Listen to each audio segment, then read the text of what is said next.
Jemaat kasih Tuhan, selamat pagi, selamat berjumpa ibadah kita pada hari ini. Mari kita mulai. Firman Tuhan mengajak kita demikian. Aku hendak memuji Tuhan pada segala waktu. Puji-pujian kepadanya tetap di dalam mulutku. Karena Tuhan, jiwaku bermegah. Biarlah orang-orang yang rendah hati mendengarnya dan bersuka cita. Muliakanlah Tuhan bersama-sama dengan aku. Marilah kita bersama-sama memasyurkan namanya. Aku telah mencari Tuhan, lalu Ia menjawab aku dan melepaskan aku dari segala kegentaranku.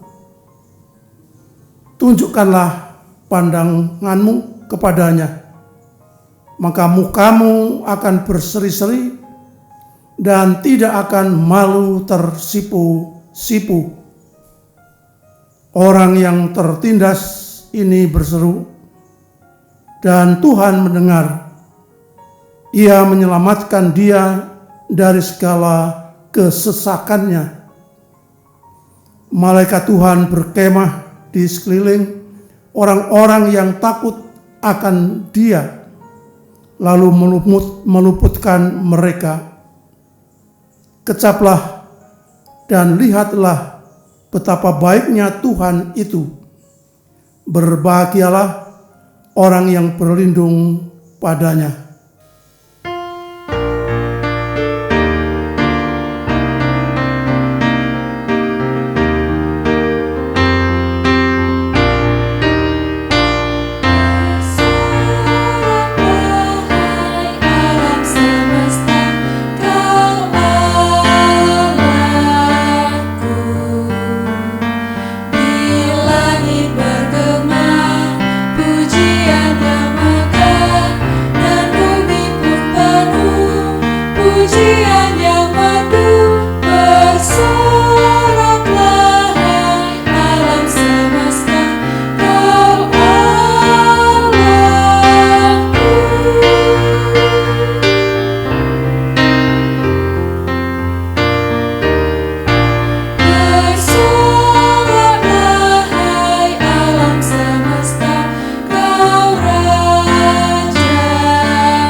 Marilah kita meteraikan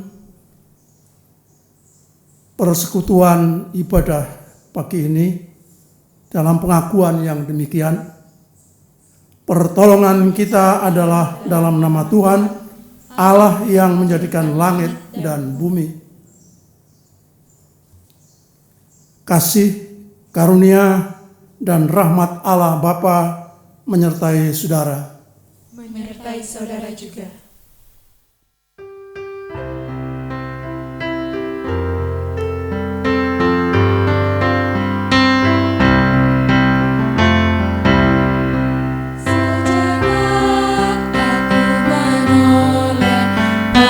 Jalan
Kita akan baca dan renungkan sebagian dari firman Tuhan.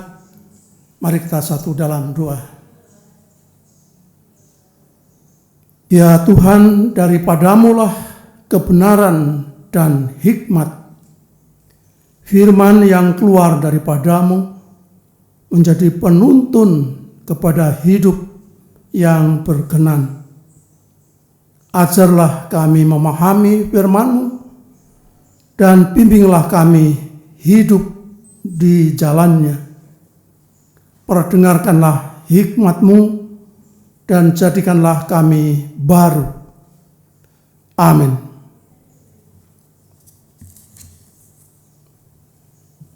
Firman Tuhan yang hendak kita baca, renungkan, kami petikan dari Injil Lukas pasalnya yang ke-10. Injil Lukas pasalnya yang ke-10 ayat 25 sampai dengan yang ke-37. Injil Lukas pasalnya yang ke-10 ayat 25 sampai dengan 37. Yang demikian, mari kita simak pembacaannya. Pada suatu kali berdirilah seorang ahli Taurat untuk mencobai Yesus, katanya, "Guru, apa yang harus kuperbuat untuk memperoleh hidup yang kekal?" Jawab Yesus kepadanya, "Apa yang tertulis dalam hukum Taurat? Apa yang kau baca di sana?" Jawab orang itu, "Kasihilah Tuhan Allahmu dengan segenap hatimu, dan dengan segenap jiwamu, dan dengan segenap kekuatanmu, dan dengan segenap akal budimu. Dan kasihilah sesamamu manusia seperti dirimu sendiri." Kata Yesus kepadanya, "Jawabmu itu benar. Perbuatlah demikian, maka engkau akan hidup." Tetapi untuk membenarkan dirinya, orang itu berkata kepada Yesus, "Dan siapakah sesamaku manusia?" Jawab Yesus, "Adalah seorang yang turun dari Yerusalem ke Yeriko. Ia jatuh ke tangan penyamun yang bukan saja merampoknya habis-habisan, tetapi yang juga memukulnya, dan yang sesudah itu pergi meninggalkannya setengah mati. Kebetulan ada seorang imam turun melalui jalan itu. Ia melihat orang itu, tetapi ia melewatinya dari seberang jalan. Demikian juga seorang Lewi datang ke tempat itu. Ketika ia melihat orang itu, ia melewatinya dari seberang jalan. Lalu datang seorang Samaria yang sedang dalam perjalanan ke tempat itu, dan ketika ia melihat orang itu, tergeraklah hatinya oleh belas kasihan. Ia pergi kepadanya lalu membalut luka-lukanya. Sesudah ia menyiraminya dengan minyak dan anggur, kemudian ia menaikkan orang itu ke atas keledai tunggangannya, lalu membawanya ke tempat penginapan dan merawatnya. Keesokan harinya ia menyerahkan 2 dinar kepada pemilik penginapan itu, katanya, "Rawatlah dia, dan jika kau belanjakan lebih dari itu, aku akan menggantinya waktu aku kembali." Siapakah di antara ketiga orang ini menurut pendapatmu adalah sesama manusia dari orang yang jatuh ke tangan penyamun itu? Jawab orang itu, orang yang telah menunjukkan belas kasihan kepadanya. Kata Yesus kepadanya, pergilah dan perbuatlah demikian. Demikian jauh pembacaan firman Tuhan, dan yang berbahagia tentu kita yang setia selalu memahami dan menghayati, mengeterapkan dalam kehidupan sehari-hari. Dari yang kita baca dengar, saya akan garis bawahi ayatnya yang ke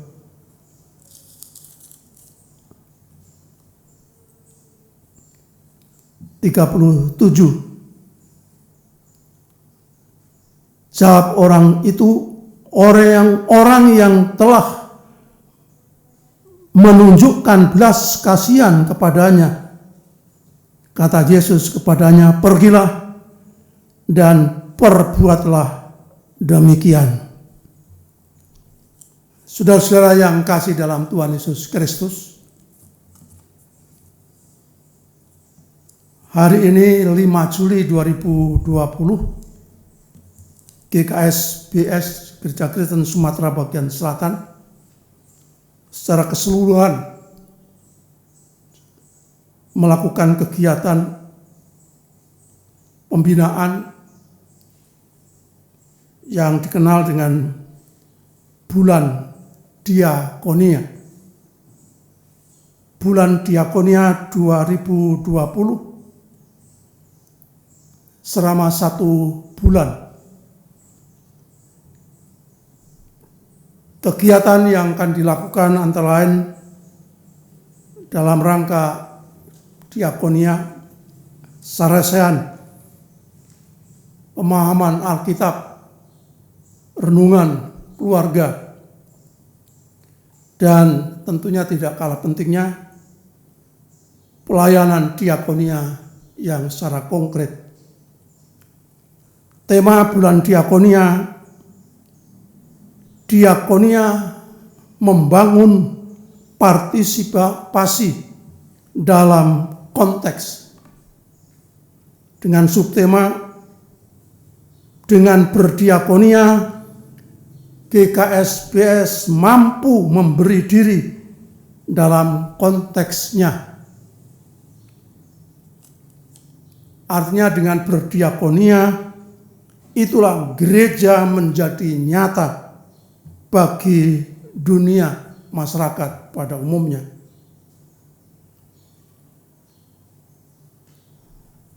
Tema tersebut berlatar belakangkan konteks kita saat ini, masyarakat yang sedang dilanda pandemi COVID-19, yang kalau kita perhatikan sudah kurang lebih 5 bulan sejak mulai Februari sampai dengan sekarang, 5 bulan semester pertama 2020.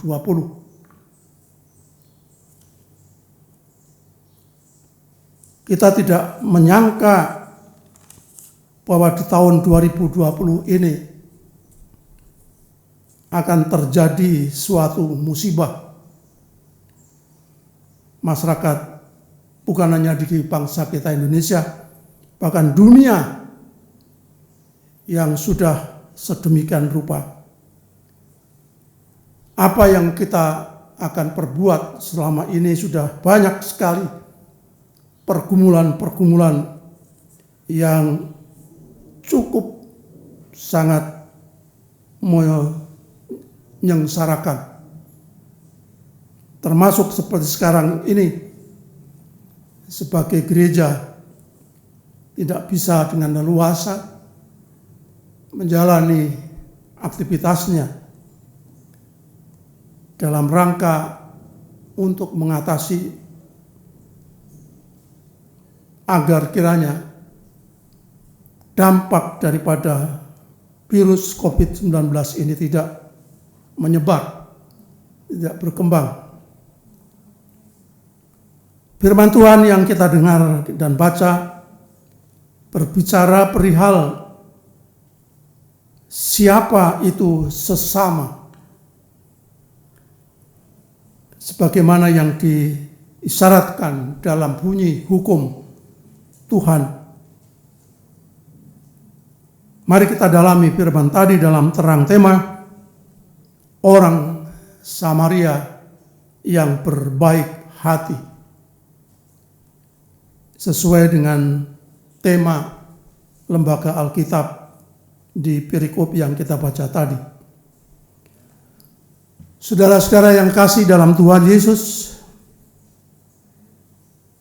setelah Yesus menerima laporan dari orang-orang yang diutusnya untuk memberitakan Injil Kerajaan Allah, ada 70 orang. Mereka sudah melaksanakan tugasnya dengan baik dan kembali menghadap dengan Yesus, memperbincangkan segala apa yang terjadi dialami di antara mereka yang diutus. Ada yang berbangga karena melihat hasil karyanya selama mereka menjalankan tugas yang diberikan kepada Yesus. Di tengah-tengah pembicaraan di antara mereka, datanglah seorang ahli Taurat. Dalam terjemahan Alkitab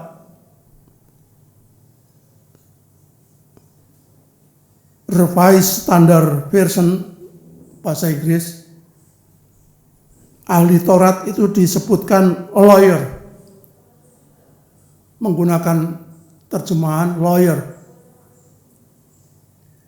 Padahal itu lawyer itu adalah kuasa hukum atau ahli hukum, lawyer. Membaca ini saya lalu teringat acara ILC di TV One. Mereka yang berkumpul para lawyer berdiskusi ke sana kemari. Bayangan saya seperti itulah mungkin. Mereka datang kepada Yesus dan mencobai tes dengan pertanyaan, "Guru, apa yang harus kuperbuat untuk memperoleh hidup kekal?" Dia ahli Taurat. Mengapa mesti harus bertanya dengan pertanyaan yang demikian? Maka Yesus sudah menyadari, paham betul dari apa yang ditanyakan ahli Taurat ini. Itu sekedar untuk tes sejauh mana, maka bukan soal ketidaktahuan daripada ahli Taurat ini, tapi sengaja ingin menjebak, mungkin juga akan menjalani suatu semacam mempengaruhi apa yang dikatakan Yesus nantinya akan kebenarannya. Maka Yesus melihat seperti itu secara diplomatis, tidak langsung menjawab bagaimana baginanya, tetapi dikembalikan kepada si ahli Taurat itu yang tahu tentunya hukum. Apa yang ada bunyi daripada hukum Taurat itu? Apa yang kamu baca di sana? Ya, dikembalikan saja oleh Yesus. Maka dengan sigapnya si ahli Taurat menjawab. Kita lihat di dalam ayat 27. Jawab orang itu, "Kasihlah Tuhan Allahmu dengan segenap hatimu dan dengan segenap jiwamu dan dengan segenap kekuatanmu dan dengan segenap akal budimu, dan kasihilah sesama manusia seperti dirimu sendiri. Yesus mengatakan, benar jawabmu, dan lakukanlah. Ini persoalannya bukan soal tahu tidak tahu, tetapi hal secara positif memahami daripada hukum Taurat. Si ahli Taurat yang dikatakan ahli mestinya akan tidak hanya bertanya-tanya seperti itu, tapi disinilah justru yang ahli ini hanya segan ingin menjebak, ingin mempersoalkan saja sejauh mana Yesus. Padahal ia sudah tahu bahwa hukum Taurat itu mengatakan demikian. Maka Yesus dengan tegas, benar, perbuatlah demikian. Jadi bukan asal tahu tidak tahunya, tetapi tinggal mau nggak melakukannya. Sebenarnya persoalannya di sini, ada orang yang memahami hukum-hukum Tuhan hanya secara pasif, seperti halnya ahli Taurat ini, tidak secara aktif. Dan Yesus menuntut lebih aktif, perbuatlah demikian. Maksudnya jangan hanya tahu saja, mengerti secara pengetahuan, secara teori-teori, tapi jalanilah hukum itu sebagai seorang ahli. Tapi apa yang dikatakan si ahli Taurat ini rupanya belum mau menyikapi diri. Tetapi untuk membenarkan dirinya, orang itu berkata kepada Yesus, dan siapakah sesamaku manusia?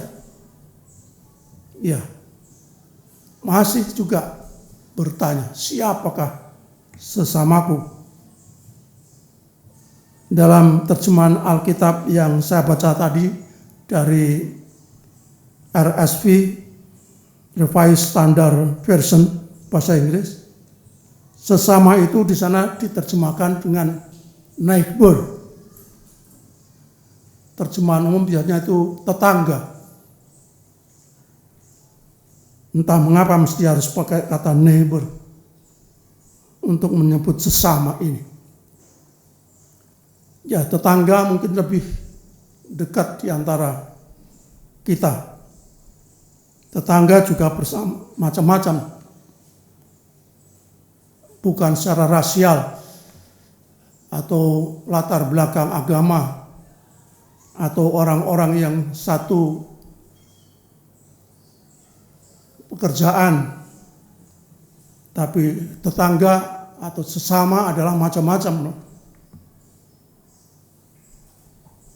Ada agamanya yang berbeda, rasnya, sukunya mungkin juga berbeda. Mungkin orang tidak bisa mengatakan dari pandangan ahli Taurat ini yang masih sangat sempit, yang sangkanya sama itu ya hanya golongannya, orang-orang Taurat yang hidup di dalam Taurat, mungkin lain dengan di luar itu. Maka Yesus tidak menunjukkan siapa yang dimaksudkan sesama. Lalu ia mengambil suatu contoh tentang hal sesama itu. Dikisahkan ada seorang yang turun dari Yerusalem menuju ke Jericho. Jarak Yerusalem Jericho memang posisi daerahnya memang Yerusalem di atas atau di perbukitan, lalu Jericho itu di bawah mendekati lembah. Yordan, sungai Yordan. Maka dikatakan di sana turun. Ada orang yang turun dari Yerusalem ke Yeriko yang karena mungkin juga daerahnya sepi dikatakan di sini menghadapi suatu semacam mengalami kecelakaan karena dirampok oleh penjahat di tengah jalan. Yang dilakukan oleh si perompak atau perampoknya itu tidak hanya minta harta benda, tapi sampai memukul dan menangani sedemikian rupa perampok yang tidak segan-segan untuk menganiaya orang yang berjalan dari Yerusalem ke Yeriko ini. Bahkan sampai mengalami cedera, sampai dikatakan di Alkitab yang bahasa Inggris itu half dead, setengah mati, terkapar di jalan. Lewatlah seorang imam. Kita tahu imam itu adalah orang yang tentunya secara sosial masyarakat, seorang pemimpin masyarakat, artinya agama, ibadah, pemimpin. Mungkin juga ini pulang dari Yerusalem karena ada acara di Yerusalem dalam hari peribadatan. Lewat di jalan di mana si orang yang dirampok itu terkapar di jalan. Ya kita bisa membayangkan seorang imam itu tentunya orang yang pemimpin agama, tahu nilai-nilai norma-norma kehidupan. Ada orang yang celaka seperti itu. Tetapi ternyata tidak. Si imam itu hanya lewat saja, begitu saja. Bahkan menghindar, menyeberang jalan, melewati si korban yang dikatakan sudah setengah mati. Mungkin terpengaruh daripada ajaran daripada imam yang menjaga kenajisan. Dalam hukum Taurat itu ada orang yang dilarang untuk memegang mayat. Atau orang yang memegang mayat itu harus dibersihkan, harus menjalani masa pentahiran. Sehingga itu mungkin yang tidak berani sehingga harus singgah menolong si korban ini. Itu yang pertama, si imam lewat. Yang kedua adalah orang Lewi. Sama halnya keadaannya secara status sosial. Golongan Lewi, keturunan ini adalah termasuk golongan imam, pelayan-pelayan bait suci Allah. Orang yang mempunyai kekhususan, kekudusan karena menjaga, memelihara bait suci Allah. Katakanlah mungkin dibandingkan yang lainnya mempunyai kelebihan secara religius keagamaannya.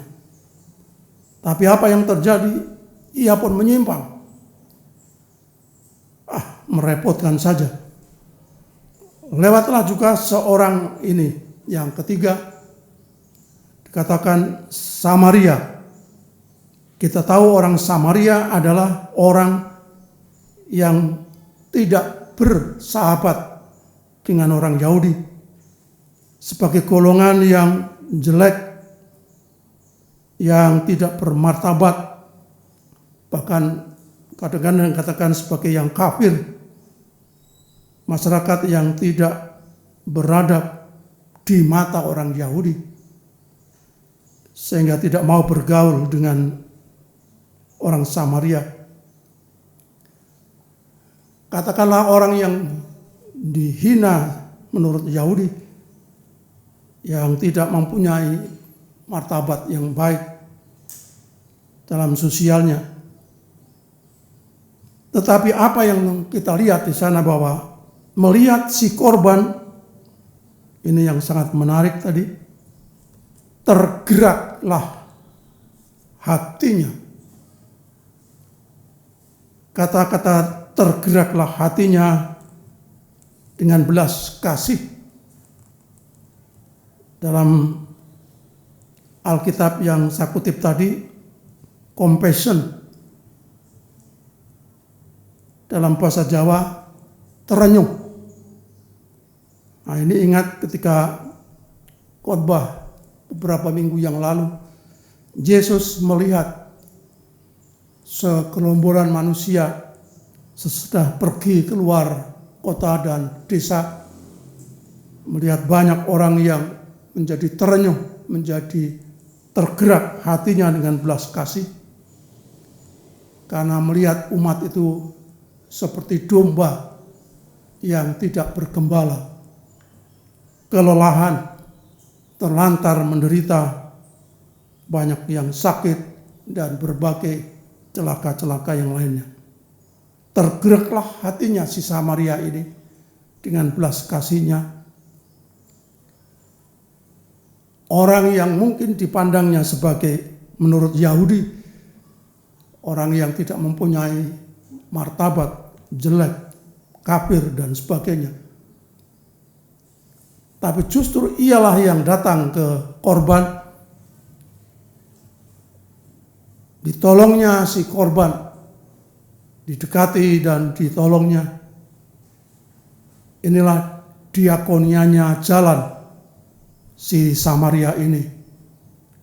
Menolong si korban, padahal tidak diketahui juga siapa-siapa itu orang yang korban penyamun ini. Tidak tahu latar belakangnya. Yang jelas kita hanya melihat orang terkapar. Tidak hanya belas kasih saja, mengucapkan kasihan, tapi ia tunjukkan juga dengan tergerak hatinya, yang cara ikhlas menolongnya secara tuntas juga. Dalam menolongnya tidak tanggung-tanggung. Bukan hanya sekedar menguatkan atau mungkin membersihkan luka-lukanya, tetapi juga merawatnya sedemikian rupa, bahkan dibawa ke sebuah penginapan. Dan di situ juga tidak dibiarkan begitu saja, tapi berpesan kepada pemilik penginapan, tolong dirawat dan diberikannya suatu perskot uang 2 dinar. Dengan pesan nanti kalau kurang, kamu membelanjakannya lebih daripada 2 dinar, kekurangannya akan dicukupkan oleh si Samaria ini besok ketika ia datang lagi ke situ. Inilah cerita Yesus tentang sesama. Lalu Yesus menanyakan kepada si ahli Taurat, dari 3 orang itu menurutmu siapakah sesama dengan si korban penyamun itu? Iya, hebat juga si ahli Taurat ini. Dengan tegas, orang Samaria yang telah memberi pertolongan dan belas kasihnya itu. Lalu Yesus, undurlah kamu, lakukanlah itu, perbuatlah demikian. Saudara-saudara yang kekasih, inilah perlakuan diakonia. Lakukanlah bagi sesama seperti si Samaria ini. Sesama bukanlah diukur karena segolongan, karena ras, karena sukunya sama, atau agamanya sama, tidak. Tapi siapapun, dan dasarnya adalah belas kasih. Belas kasih adalah merupakan landasan kita berdiakonia. Tuhan memberkati. Amin.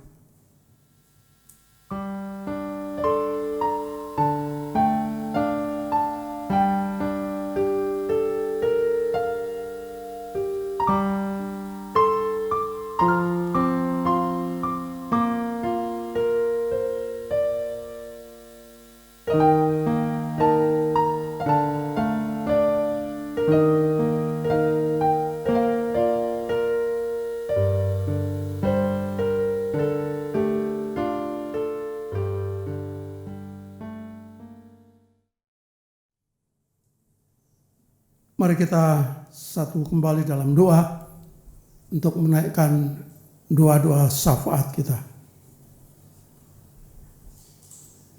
Tuhan Allah Bapa di surga yang mulia, datang menghadap kehadirat-Mu dengan segala puji dan syukur hormat atas rahmat, anugerah, berkat karunia yang Tuhan telah limpahkan atas kehidupan kami, hari-hari yang telah kami boleh lalui dengan selamat, sejahtera juga. Puji dan syukur kami juga aturkan Bapa, Engkau telah berkenan mengingatkan kami bagaimana peri kehidupan kami sesungguhnya, menyikapi diri bagi sesama dalam rangka kami berproses untuk menindaklanjuti panggilan Tuhan, diakonia, partisipasi yang membangun partisipasi dalam konteks kehidupannya. Hari ini kami boleh memulai dengan firman-Mu yang telah mengajarkan bagaimana berprinsip berdiakonia, yang semuanya itu mendatangkan sukacita bagi sesama, pertolongan yang sesungguhnya, yang benar-benar membebaskan dari segala belenggu-belenggu kehidupan. Bapa di surga, terima kasih atas firman-Mu ini, mengingatkan kami sekalian sebagai gereja, sebagai orang percaya, baik pribadi maupun secara bersama, bagaimana kami melakukan tugas panggilan-Mu berdiakonia dalam arti yang lebih luas. Berkenanlah Bapa menuntun dan menyertai melalui Roh Kudus-Mu, sehingga kami dapat melaksanakannya, tugas panggilan ini dengan sepenuhnya, yang karena belas kasih, sebagaimana Yesus yang telah mengasihi umat-Nya. Berangkat daripada inilah Bapa, kami boleh menunjukkan cinta kasih bagi sesama yang memerlukan pertolongan yang secara konkret dan jelas, yang menimbulkan suatu berkat sukacita bagi orang lain. Ya Tuhan, mampukanlah kami. Oleh karena itu kami berdoa juga kegiatan bulan diakonia 2020 IKSPS yang hari ini dimulai sampai akhir bulan Juli ini. Biarlah Tuhan berkati dan Tuhan sertai juga langkah-langkah kami maupun segala acara-acara kegiatan yang akan dilanjutkan, baik melalui pembicaraan di Sarasian yang akan berlangsung, atau dalam pemahaman-pemahaman Alkitab dan renungan-renungan pada saatnya nanti. Biarlah semuanya ini berkenanlah Tuhan menuntun dan menyertai, sehingga kami semua jemaat-Mu boleh terpanggil, tergerak hatinya juga untuk menjalaninya. Bapa di surga, kami juga berdoa bila mana aksi diakonia yang akan kami lakukan nanti bersama-sama menjadikan berkat bagi banyak orang, sehingga karena itulah nama-Mu dipermuliakan dan kerajaan-Mu nyata di tengah dunia.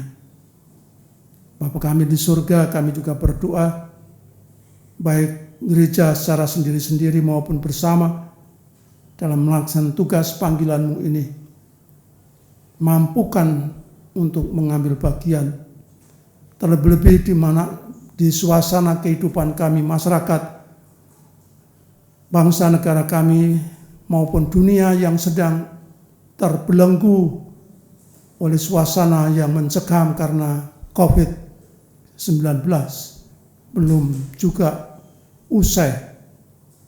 Kami masih banyak pergumulan, pertanyaan, apa semua yang terjadi ini, dan bagaimana kami mensikapi yang secara betul dan benar, sehingga kami tidak dibayang-bayangi oleh suasana yang mencekam, menakutkan. Bapa kami, mampukan kami juga hidup sesuai dengan nilai-nilai kehidupan yang baru sekarang karena pandemi COVID-19 ini. Dengan penuh sukacita dan penuh kesabaran dalam kami menjalani langkah-langkah yang tepat, yang baik, yang benar, sehingga kami dapat terhindar dari apa yang dirasakan oleh masyarakat dunia saat ini. Kami juga berdoa, mampukanlah kami untuk peduli bagi saudara kami yang mengalami akibat dampak daripada COVID, baik secara dekat saudara-saudara maupun di sekitar, dan secara luas masyarakat nasional, bahkan dunia, apapun dan dalam bentuk yang bagaimana dalam konteks kehidupan yang sedang terjadi ini. Terima kasih ya Bapa. Kami berdoa hamba-hamba-Mu yang akan terlibat di dalam kegiatan ini selama 1 bulan dari sekarang ke depan.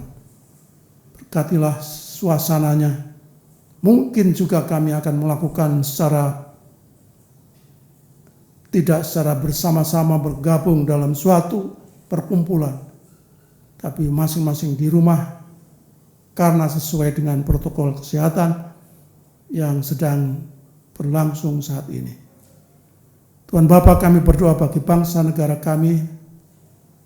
Biarlah kiranya Tuhan juga berkati agar mereka boleh terbebas dari bencana pandemi ini, supaya mereka boleh merasa kelegaan dalam hidupnya. Pemimpin bangsa kami baik di pusat, nasional, di daerah, gubernur, bupati, wali kota, camat, lurah, kepala desa, bahkan RT, masing-masing boleh bersinergi dalam rangka membangun suatu kebersamaan mengatasi pandemi ini. Kami juga berdoa akibat daripada pandemi, mereka yang harus mengalami keadaan yang kekurangan, keterbatasan karena kebutuhan-kebutuhan hidup secara ekonomis menjadi terhambat dan menjadi terhalang oleh karena akibat pandemi yang terjadi. Oleh karena itu kami mohon Bapa, mampukanlah kami juga mengambil bagian untuk tergerak hatinya sebagaimana Samaria yang peduli orang yang mengalami cedera perampokan itu. Terima kasih Bapa. Kami juga berdoa bagi gereja-Mu dalam rangka mensikapi untuk mengatasi kondisi masyarakat bangsa dunia yang sedang terjangkit oleh pandemi ini. Berikanlah ketekunan dan kesabaran untuk dapat terbebaskan dari hal-hal yang mencekam ini. Gereja-Mu dimampukan untuk melakukan kebijakan-kebijakan, langkah-langkah yang tegas dan yang penuh akurat iman percaya kepada-Mu. Bapa di surga, kami juga berdoa saudara-saudara kami yang jemaat-Mu yang sedang dalam kondisi kurang menguntungkan karena sakit penyakit yang dideritanya. Biarlah kiranya Tuhan juga berkati sehingga mereka segera boleh dipulihkan kembali.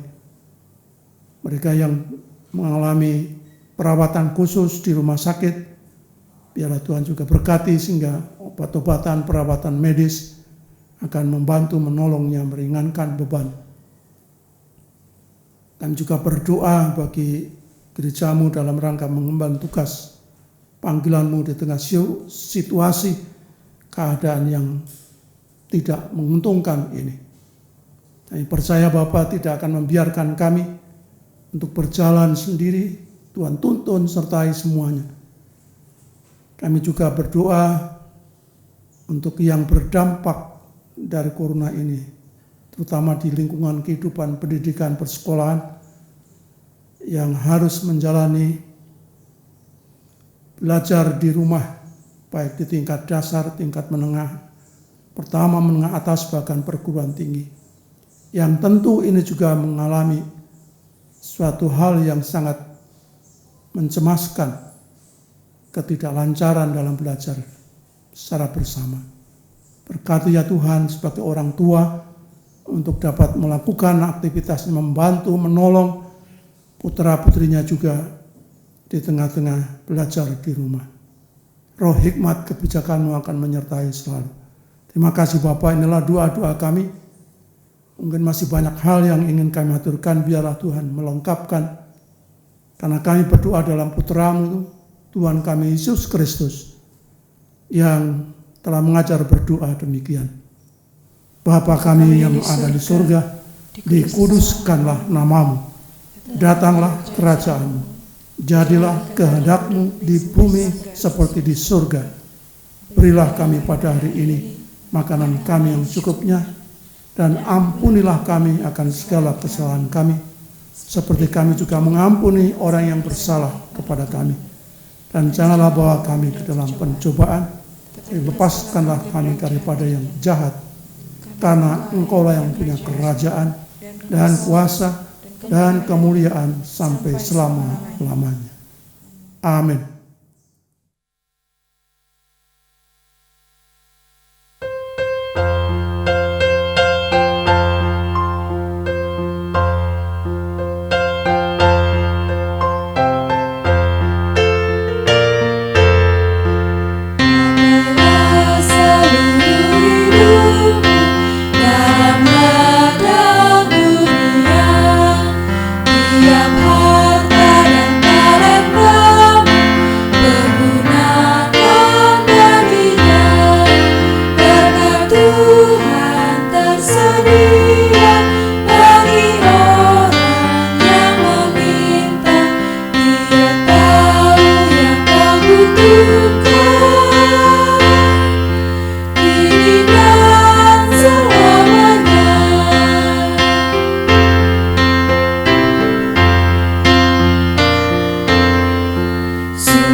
Saudara-saudara, bawalah persembahan bagi Allah yang setia memberkatimu. Nyatakanlah syukurmu kepadanya yang telah memenuhimu dengan kebaikan dan rahmat, yang dilandasi firman Tuhan di dalam Mazmur 145 ayat 8-9. Tuhan itu pengasih dan penyayang, panjang sabar dan besar kasih setianya. Tuhan itu baik kepada semua orang dan penuh rahmat terhadap segala yang dijadikannya.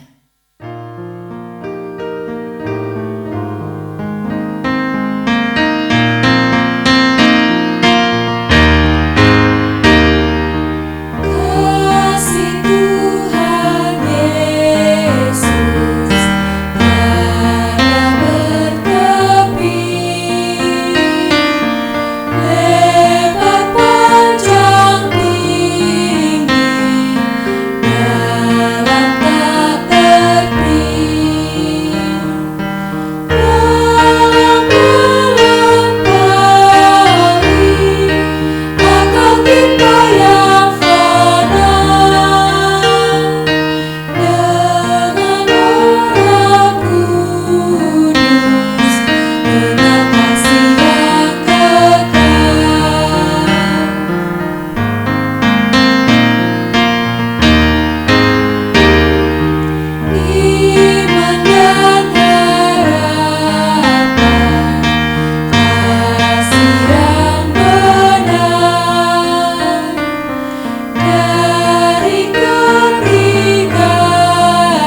Mari kita bawa persembahan kita dalam doa.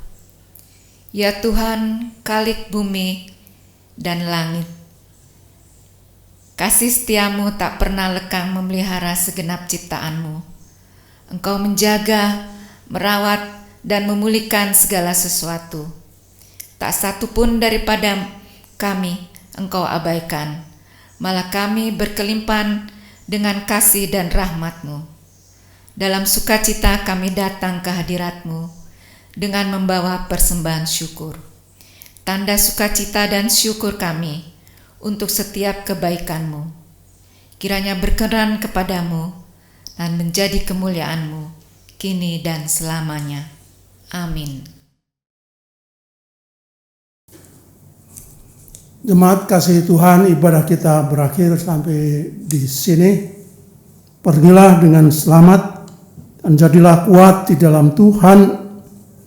Berdirilah teguh, jangan goyah, dan giatlah selalu dalam pekerjaan Tuhan, sebab engkau tahu bahwa dalam persekutuan dengan Tuhan, jerih payahmu tidak sia-sia. Bertolong-tolonganlah untuk menghadirkan damai sejahtera Allah dalam kehidupan ini. Untuk itu terimalah berkat Tuhan. Tuhan memberkati engkau dan melindungi engkau. Tuhan menyinari engkau dengan wajah-Nya dan memberi engkau kasih karunia. Tuhan menghadapkan wajah-Nya kepadamu dan memberi engkau damai sejahtera dalam Bapa, Putera, dan Roh Kudus.